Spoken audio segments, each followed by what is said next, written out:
विदर्भातल्या 47 सिंचन प्रकल्पांना सरकारनं आज 18,399,00,000 रुपयांची सुधारित प्रशासकीय मान्यता दिली आहे।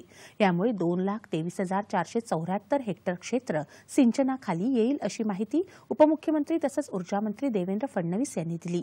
त्यांच्या अध्यक्षतेखाली विदर्भ पाटबंधारे विकास महामंडळाच्या नियामक मंडळाची बैठक आज झाली। त्यानंतर प्रसारमाध्यमांशी संवाद साधताना त्यांनी ही माहिती दिली।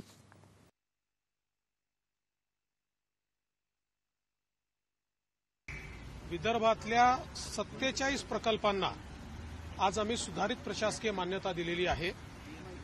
जवळपास 18,399 कोटी रुपयाचे प्रकल्प आहेत आणि यातनं 2,23,000 हेक्टर इतकी सिंचन क्षमता त्या ठिकाणी तयार होणार आहे। त्यामुळे मोठ्या प्रमाणात हे जे काही विदर्भाचे प्रकल्प आहेत हे आता मार्गी लागले आहेत, त्याला चालना मिळालेली आहे आणि त्यातनं सिंचनाची एक सोय निर्माण होणार आहे। सिंचन प्रकल्पाचा दायित्व खर्च 100% किंवा 10 कोटीपेक्षा जास्त होत असेल तर त्या ठिकाणी नव्यानं निविदा काढाव्यात। तसंच या निविदा प्रक्रियांना मंजुरी देण्यासाठी उच्चस्तरीय समिती स्थापन केली जावी असंही त्यांनी सांगितलं।